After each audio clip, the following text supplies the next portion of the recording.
Takabva kwatata mboenda kukwekwe.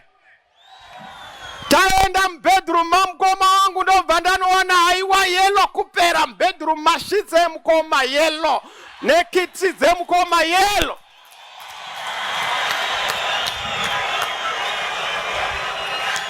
Ndikati yelo yawo yakushata.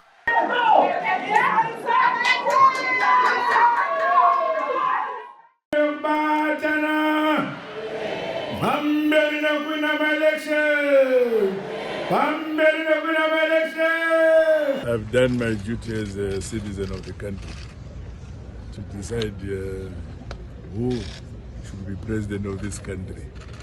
I made the decision that I know him.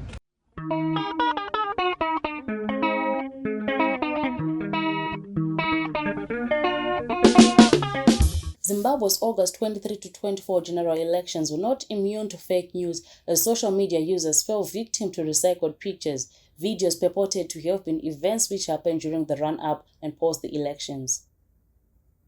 Some innocent victims also ended up circulating the same, while at the same time some media houses fell victim to these images, which at times are photoshopped. The HSTV News and Current Affairs team covered this election, and in an effort to safeguard readers, viewers and other news agencies who rely on the team's content from consuming fake news, took to authenticating all images and videos before sharing them with audiences. Head of News and Current Affairs Blessed Mutlanga speaks on how this worked well on the campaign trail. Fake news has been a serious issue in the media for quite some time now, since the Donald Trump presidency. It has been a serious issue, and one of the things that editors have to deal with or have to grapple with every other time is that the authentication of images and videos that they use every single day, even from their own reporters on the ground. Now, we covered the August 23-24 general elections, and for us it was very important that we get the correct images, that all the images that we used were verified and presented a factual reporting on the news around the elections. In partnership with Open Origins, using the Franklin app, we managed to do this with ease and sophistication. Now, all of our images were authenticated every time we sent out reporters to the field. They were authenticated by the Open Origins Franklin app. The date, the timestamp, and the place that they have been taken. There was no way, or there is no way, that reporters or those who were sending those images to us, because we also relied on citizen journalists to give us some of these reports. There was no way that they could tamper with these images and take images that probably were taken from some other place or some other time and pretend that they were real-time election stories. We were on the road. Masvingo, Mutare, Bulawayo, and we were following the story of the election. Our readers relied on us. They still do rely on us to give them timely news, accurate and factual reports on what happened. We covered Masvingo election rally for the Triple C, where police threw tear gas. And around the world, our viewers and other media organizations wanted those images. It was easy for us to share those images because they were authenticated using the Franklin app. Now we got more trusted, we got better news coverage, and our reporters were always on point. Because getting the facts right is something that is very important and dear on the hearts of HSTV News and Current Affairs. Now I will tell you this. We continue to use the Franklin app.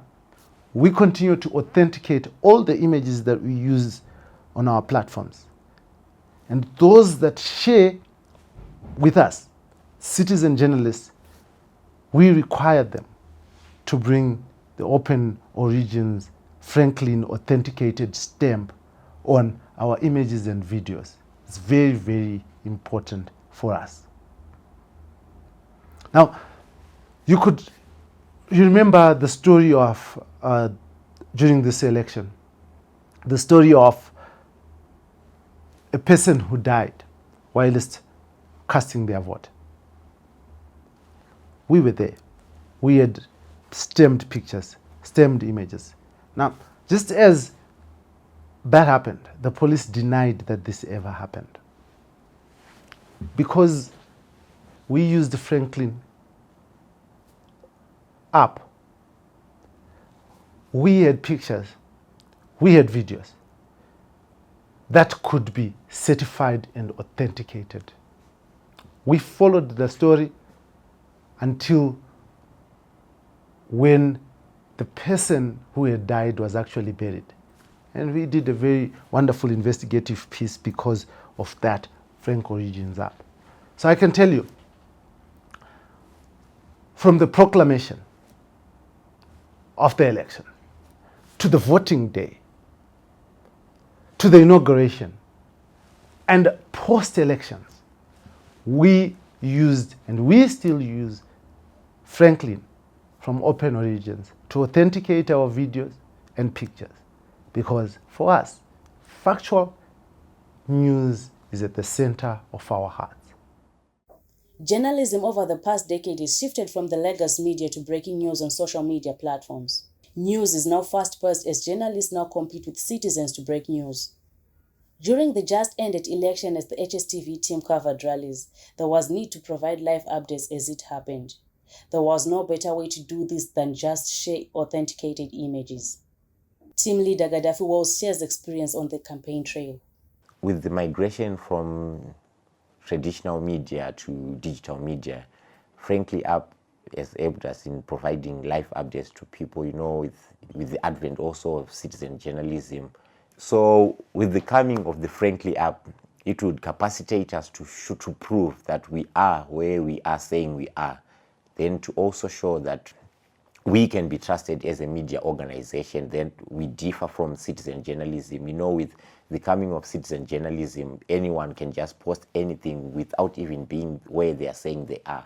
But then with the Frankly App, it would show our location and what we are covering, as we were covering campaign rallies throughout the country, from Masvingo to Bulawayo to areas like Gweru and deep down to Bindura. So with the coming of the Frankly App, then we were capacitated to authenticate the information we would send to our editors so that they would fact check and verify that indeed HSTV was covering events as they happened. And also, as we were live streaming those campaign rallies on our different platforms like Twitter, Facebook, and YouTube, also it would tally with what we were saying in the Frankly App, that the images were also tallying with those images that were showing on Twitter and our live updates and our live coverages on Facebook and YouTube. So it was just an amazing experience. As for me, it was my first time covering a general election, so which proved to be a great experience, and also showing that we can be trusted as we move to other elections and other events. From the campaigns, the voting, results announcements, inauguration of the president, swearing in of ministers, and all the other election processes which followed, news was gathered and disseminated through the use of mobile devices such as phones, tablets, for instant breaking news and live coverage on various platforms. The authentication of these events proved crucial for the credibility of news from HSTV. As a young reporter, there is this eagerness to break news. So we were tempted to, as we receive pictures, we were tempted to forward them instantly to our editors so that we are the first to break news. But with the coming in of Frankly application, it so much helped us to authenticate and verify pictures or circulate pictures as events were taking place. Frankly helped us to safeguard our pictures and content during the election period. Our pictures were protected from being manipulated with other news organizations. So the coming in of Frankly really helped us as a media organization to safeguard our pictures and videos.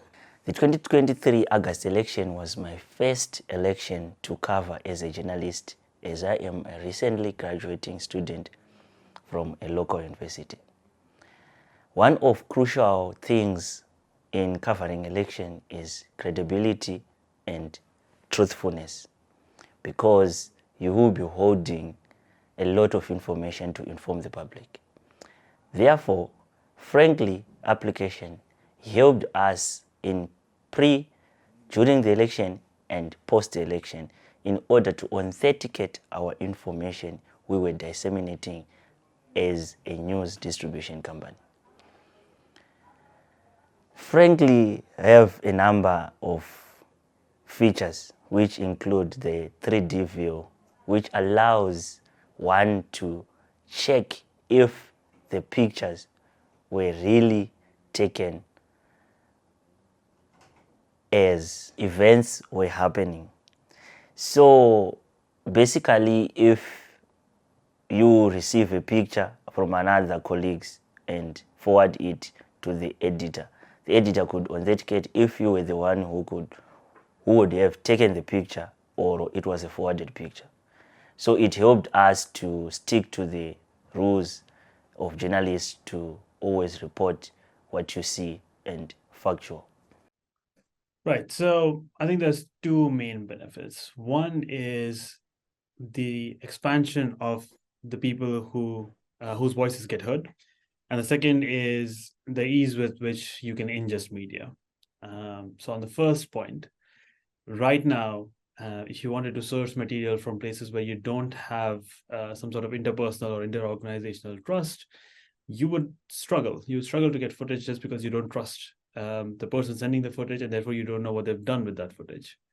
If you use Frankly, you don't need to trust the person. The technology is proving the photos and videos for you, so you can just source material from a much wider audience. The second point being around the ease of ingesting content.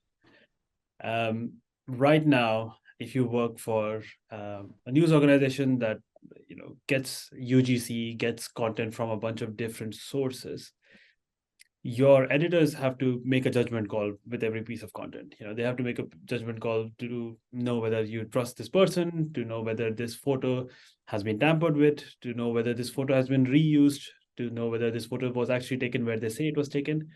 And that is a both effort and time expensive operation. With Frankly, you don't need to do all of that. As long as a photo or video was sourced using Frankly, you can just trust it at face value. The moment a photo is taken on Frankly, the proof of that photo, including its location, including its time, gets put on a blockchain, right? And what that makes sure is that once a thing has been put on a blockchain, it can't be edited, right? So if someone took a photo on Frankly and then took a screenshot of it, edited it, and then tried to send it to you, you can look it up on our website, and you will find that the edited version is a later version, and there is an original photo which was stored on the blockchain or which was anchored to the blockchain, and that we can prove is the real one, right? So it is practically impossible for anyone to take a Frankly photo and then to change all of that data and for us not to notice that. Frankly solves the very first problem, right? The first problem being, how do you know that the original image was unedited, right?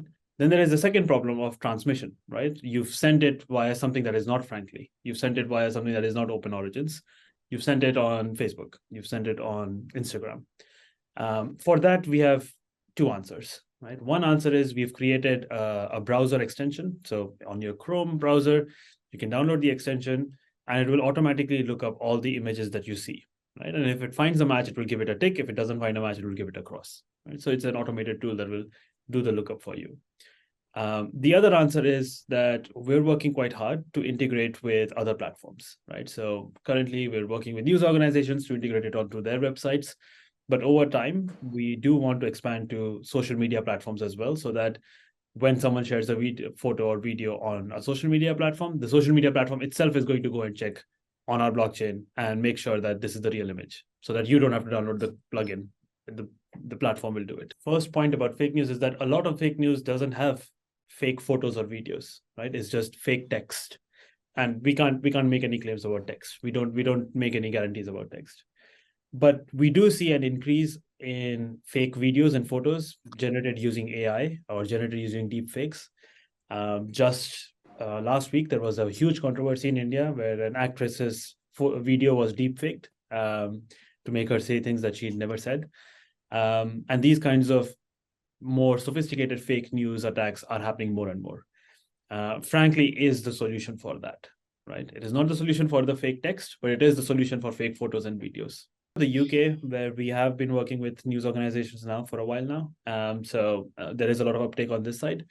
I think you might have spoken to one of our advisors, David Brewer. Maybe you haven't yet, but he was the one who first urged us to go and work with people in Africa, because he was concerned that journalists like yourself produce stories in Africa, but those don't get a wider audience in, let's say, Europe.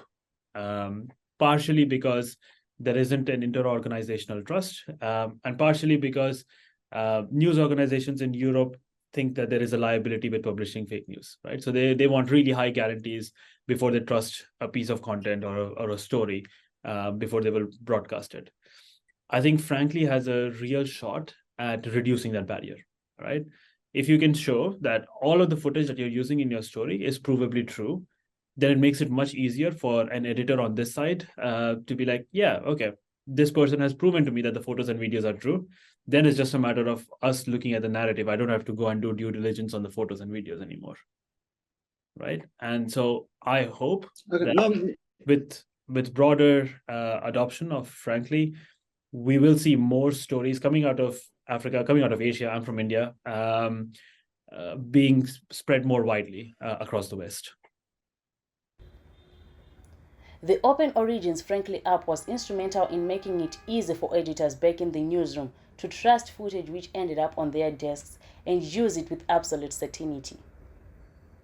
This made digital media more fun and trustworthy, not just for the gatekeepers, but also from a consumer's view. Reporting for HSTV News and Current Affairs, Kelly Mabaire.